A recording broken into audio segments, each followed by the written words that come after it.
Question number 0.0. Good morning, students. Good morning, sir. Today we are going to solve question number 3. What is the question number 3? Please let me know. Show how under root 5 can be represented on the number line. Is it so? On the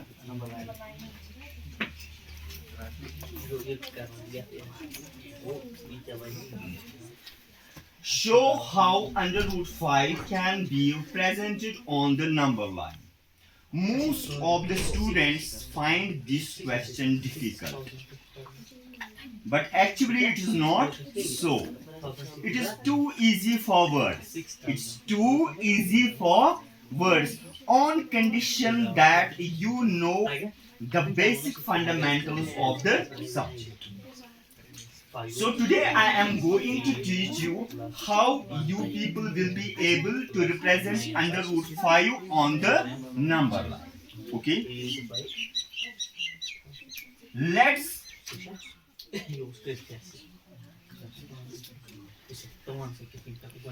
make a number line. You imagine, this is a number line. Here it is 0. Here it is 0, means the midpoint. One thing is to be done separately here. You imagine a right angled triangle first. You imagine a right angled triangle. Right?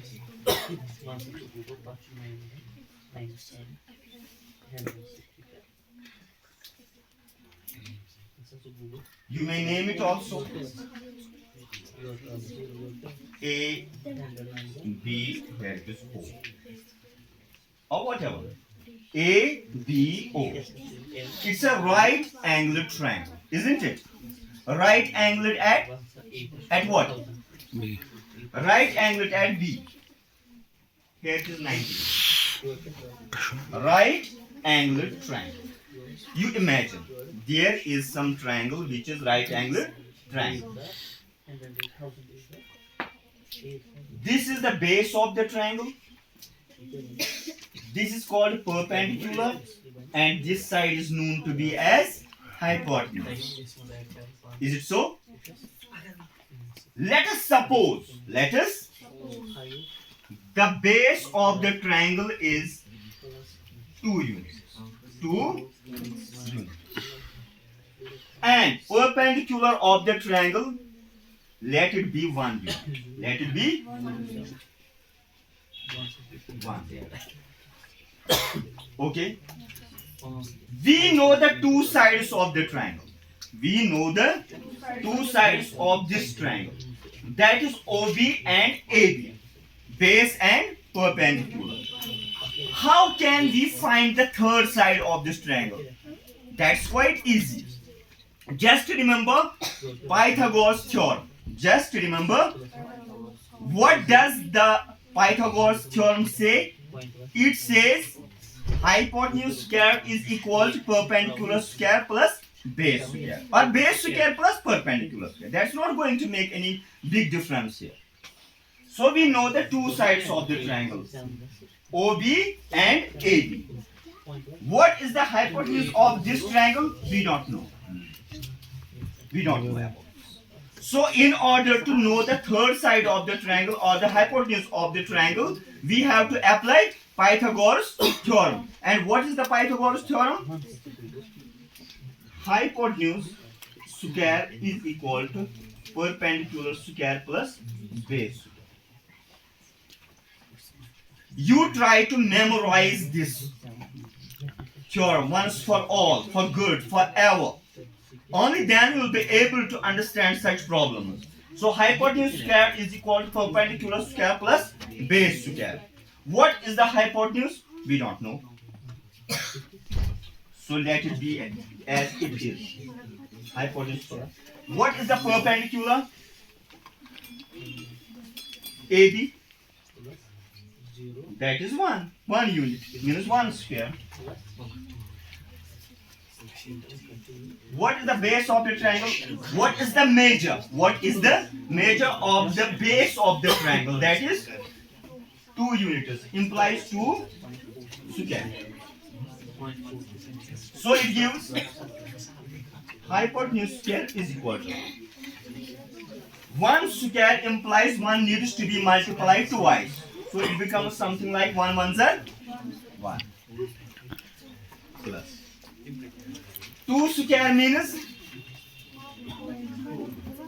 you have to multiply this number twice. So that becomes 2 2s are. So hypotenuse square is equal 4 plus 1 5. But we don't have to find out the value of hypotenuse square but single hypotenuse. So h is equal to under root 5. When square is taken from the left hand side of the equation to right hand side, it becomes root.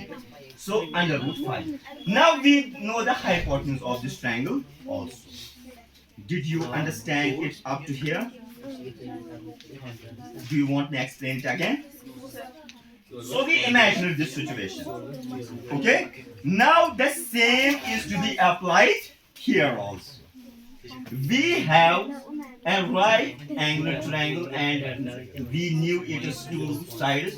Third side we found ourselves by using Pythagoras theorem, by using PGT in short. So let us apply it here. One thing is very clear. Under root 5 is a positive integer, isn't it? So we have nothing to do with this side of the number line. This side of the number line is of no use to us. Why? Under root 5 is a positive integer. So it has to do only with this side. So we shall focus our attention on this right side of this number line. I again repeat. Under root 5 is a positive integer, isn't it? So we have to focus our attention on the right side of this number line. Leave the left side aside. We have got nothing to do with that. Here it is 1, mark it as 2. 3, 4, 5, whatever. There is no limit up to infinity. 2 units. Keep this triangle in your mind. Perpendicular A, B. AB is the perpendicular. Just construct it here. Draw it here. Like this. A. Here it is B. Right angled at B. Here it is 90 degree, isn't it? Wipe it off. This one. Wipe it off. Why? Because we don't need it. We already know that there is 1 unit. We need 2 units. 2 units are up to here. Okay? So it is 2 units up to here. 2 units up to here. Here it is 19. Here it is 9. Now match this A with the origin. Origin is O or 0. O or whether you call it O or 0, for the sake of triangle we call it O.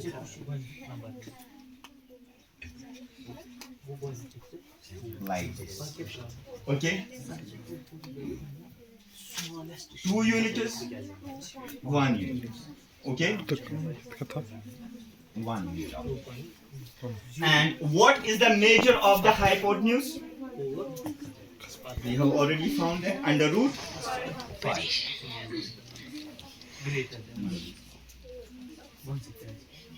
Understood? Any doubt? Is there any point which is settled under the clouds of doubt? Now we need a compass. We need a compass. But unfortunately we don't have one. And we can't use that on the board. So you imagine my hand, my thumb and this index finger. You imagine this is compass. This is the pointed end of the compass having a needle. The pointed end of the compass is to be kept here. Hello, look at the board. It is to be kept here like this. And the other end of the compass, carrying the pencil, needs to be put here.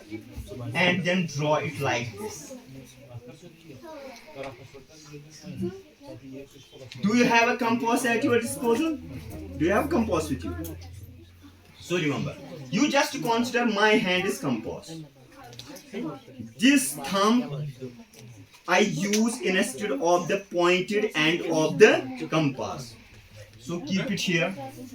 The other end of the compass, having the pencil, put it here and draw it like this. And here. So it will become something like this. This. Okay? This is here under root 5. Isn't it very simple? This is how you can represent under root 5 on the number line. Now I hope you must have understood what I taught you about this, how we can represent under root 5 on the number line. Okay? Thanks for listening to me.